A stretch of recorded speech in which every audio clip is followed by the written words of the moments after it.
கிறிஸ்து இயேசுவில் அன்பார்ந்தவர்களே, மாணிக்க வாசகர் தன்னுடைய வீட்டின் பின்புறத்தில் இருந்த ஒரு தோட்டத்தில் அமர்ந்து தியானம் செய்து கொண்டு இருக்கின்றார். அப்போது அந்த தோட்டத்திலே ஒரு வண்டானது அங்கிருந்த பூக்கள் ஒவ்வொன்றாக பறந்து சென்று அவற்றிலிருந்து அந்த தேனை குடிப்பதை பார்த்தார். அப்போது அந்த வண்டை முன்னிலைப்படுத்தி அந்த வண்டுக்கு சொல்லுகிறார், அந்த வண்டிடம் பேசுகிறார். ஓ வண்டை, இந்த பூக்கள் ஒவ்வொன்றாக அலைந்து திரிந்து தினையளவு தேனுக்காக இப்படி பறந்து திரிந்து அலைகிறாய். இறைவனது திருவடி தாமரை மலரில் ஆனந்த தேன், பேரானந்த தேன் அருவி போல பெருக்கெடுத்து ஓடுகிறது. எனவே அந்த இறைவனின் திருவடி தாமரை மலர் மீது அமர்ந்து ரீங்காரம் செய், அந்த பேரானந்த தேனை உண்டு மகிழ் என்று அந்த வண்டை பார்த்து மாணிக்க வாசகர் இப்படி பேசுகின்றார். இதை ஒரு உருவகப்படுத்தி இது மக்களுக்கு சொல்லுகின்ற ஒரு செய்தியாக, மக்கள் எப்படி அந்த வண்டானது தினை அளவு ஒரு சொற்ப அளவு தேனுக்காக பல பூக்களை தேடி பறந்து சென்று அந்த தேனை உறிஞ்சுகின்றதோ, அதுபோன்று இந்த உலக செல்வம் அதிக மகிழ்ச்சியை தரும் என்று இந்த உலக செல்வத்தை நாடுகின்றார்கள். ஆனால் அந்த உலக செல்வம் தருகின்ற இன்பம் ஒரு சொற்ப தினை அளவு போன்றது, மறைந்து போகக்கூடியது. ஆனால் மறைந்து போகாத அருவி போல பேரானந்த தேன் இறைவனது திருவடி மலரிலிருந்து பெருக்கெடுத்து ஓடுகின்றது. அதை உண்டு மகிழ வேண்டும் என்று சொல்கின்ற போது, மக்கள் எப்படி இறைவனது திருவடி மலரில் அமர்ந்து இறைவனை புகழ்வது, அவரது பெருமைகளை நினைத்து இறைவனை போற்றுவது, இதன் மூலமாக நாம் பெறுகின்ற மகிழ்ச்சி ஆனந்தம் அது ஒரு பெரும் ஆனந்தமாக மகிழ்ச்சியாக இருக்க முடியும் என்ற அந்த கருத்தை அவர் சொல்ல விரும்புகின்றார். உலகிலே எந்த ஒரு மனிதனும் துன்புற வேண்டும் என்று விரும்புவதில்லை. துன்பமில்லாமல் மகிழ்ச்சியோடு வாழ வேண்டும் என்று தான் எல்லா மனிதர்களும் விரும்புகின்றார்கள். ஆனால் அப்படி எல்லா மனிதர்களும் மகிழ்ச்சியோடு இருக்க முடிகின்றதா? அந்த மகிழ்ச்சியை எப்படி அடைவது என்று இந்த உலக செல்வம் அந்த மகிழ்ச்சியை தரும் என்று இரவு பகலாக உழைப்பது, செல்வத்தை சேர்ப்பது, இப்படி அந்த செல்வங்களை சேர்த்த பிறகாவது மகிழ்ச்சியாக இருக்கின்றார்கள். அந்த செல்வம் அவர்கள் தேடி அந்த மகிழ்ச்சியை அவர்களுக்கு கொடுக்கிறதா என்று கேட்டால் அதுவும் இல்லை என்று தான் நாம் சொல்ல வேண்டும். காரணம், இரவு பகலாக உழைத்து கடினப்பட்டு துன்பப்பட்டு அந்த செல்வத்தை எல்லாம் சேர்த்த பிறகு அதை எப்படி பராமரிப்பது, பாதுகாப்பது என்ற கவலை. பேங்கில் அதை டெபாசிட் பண்ணால் சொற்ப வட்டி தான் கிடைக்கும். எனவே வெளியில் வட்டிக்கு கொடுத்தால் அதிக வட்டி கிடைக்கும். அது எதை செய்வது, எது செய்வது சரியானது, வெளியில் கொடுத்தால் கொடுத்த பணமும் வராமல் போய்விடுமோ என்று பலவிதமான கவலை.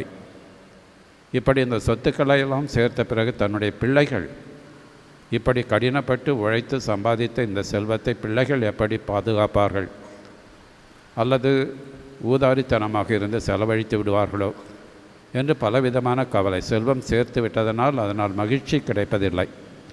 அதை பாதுகாப்பதில் பலவிதமான கவலைகள், துன்பங்கள்.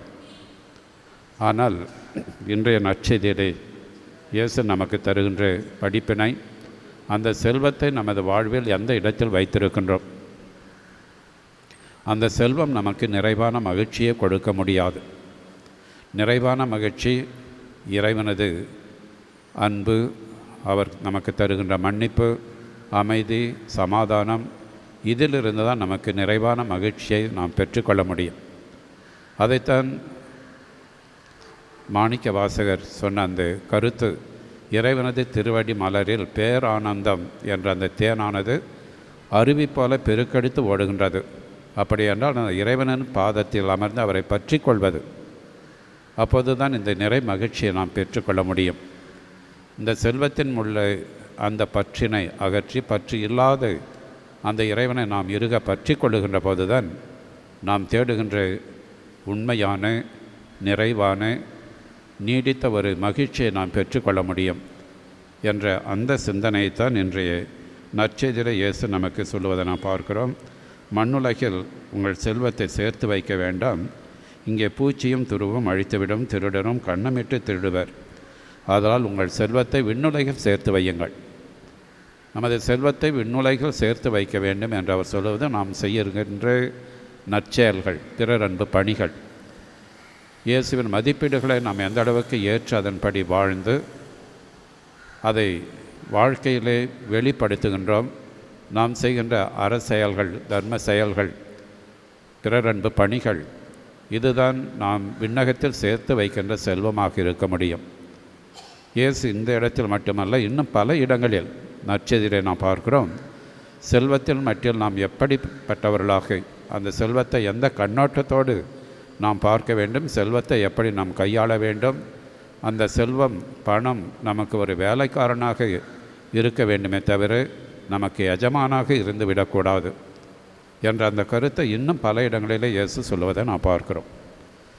உதாரணமாக அறிவற்ற செல்வந்தன் அந்த உவமையிலே நாம் பார்க்கிறோம். அந்த அறிவற்ற செல்வந்தனாவது நிலம் நன்றாக விளைந்திருக்கின்றது. எனவன் தனக்குத்தானே சொல்லிக் கொடுகிறான், எனது களஞ்சியம் எல்லாவற்றையும் இடித்து பெரிதாக கட்டுவேன், அந்த தானியத்தை எல்லாம் அந்த களஞ்சியத்தில் சேர்த்து வைப்பேன், பல ஆண்டுகளுக்கு தேவையான உணவு உனக்கு இருக்கிறது, எனவே நெஞ்சே நீ உண்டு குடித்து இளைப்பாறு என்று சொல்லிக் கொள்வேன் என்று அவன் சொன்னபோது கடவுள் அவனை பார்த்து சொல்லுகின்றார், அறிவிலியை, இன்று இரவே உனது உயிரை எடுக்கப் போகின்றார்கள், நீ சேர்த்து வைத்த செல்வம் யாருக்கு போகும்? இந்த கருத்தை, இந்த ஓமையை இயேசு சொல்லி, கடவுள் முன் செல்வம் இல்லாதவனாய் தனக்கென்றே செல்வம் சேர்க்கின்றவன் இந்த அறிவற்ற செல்வந்தனைப் போல இருக்கின்றான். கடவுள் முன் செல்வம் இல்லாதவனாய் விண்ணகத்தில் நாம் எந்த ஒரு செல்வத்தையும் சேர்த்து வைக்காத, எந்த ஒரு நற்செயலையும் செய்யாத, இந்த உலக செல்வத்தை தனக்கே ஒரு சுயநலத்தோடு நாம் பயன்படுத்துகின்ற போது அந்த அறிவற்ற அந்த செல்வந்தனைப் போல இருக்கின்றோம் என்ற ஒரு சிந்தனையை இயேசு அந்த இடத்தில் நமக்கு சொல்வதை நாம் பார்க்கிறோம். அதே போன்று பணக்காரன் ஏழை லாசர் அந்த உவமையில் நாம் பார்க்கிறோம். அந்த ஏழை லாசர் அந்த பணக்காரன் வாசலில் அமர்ந்திருக்கின்றான். அந்த செல்வந்தன் அவனை விரட்டவில்லை, அந்த இடத்தை விட்டு போக வேண்டும் என்று அவன் சொல்லவில்லை.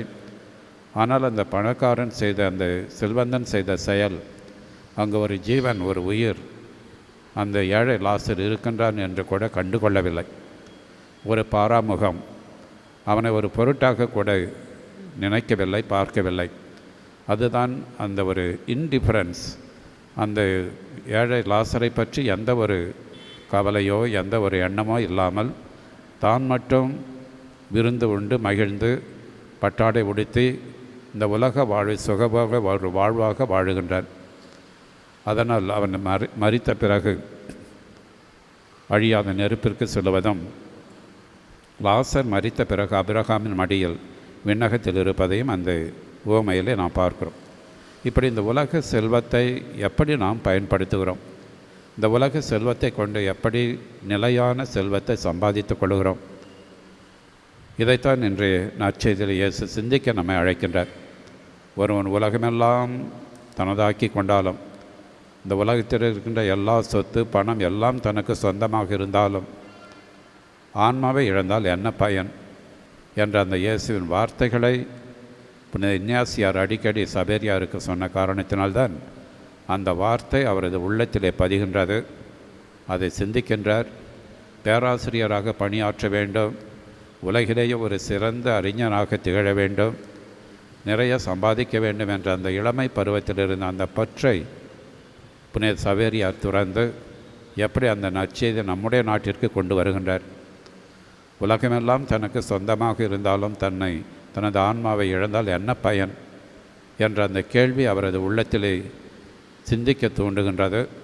அதனால் அவர் பெற்ற அந்த கிறிஸ்து என்ற செல்வத்தை இங்கு மக்களுக்கும் நம்முடைய நாட்டு மக்களுக்கும் தர வேண்டும் என்ற அந்த ஒரே நோக்கத்தோடு எப்படி அவர் பெற்ற அந்த செல்வத்தை இயேசு என்ற அந்த பொக்கிஷத்தை இங்கு நமக்கும் வந்து பகிர்ந்து தருகின்றார் என்பதைத்தான் அவரது வாழ்விலே நாம் பார்க்கிறோம்.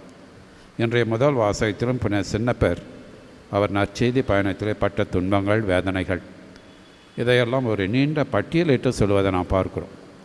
அதோடு புனித சின்னப்பர் அவரது பெயரும் புகழும் அதிகமாக பரவ அவருக்கு எதிர்ப்புகளும் அங்கு உருவாவதை நாம் பார்க்கிறோம்.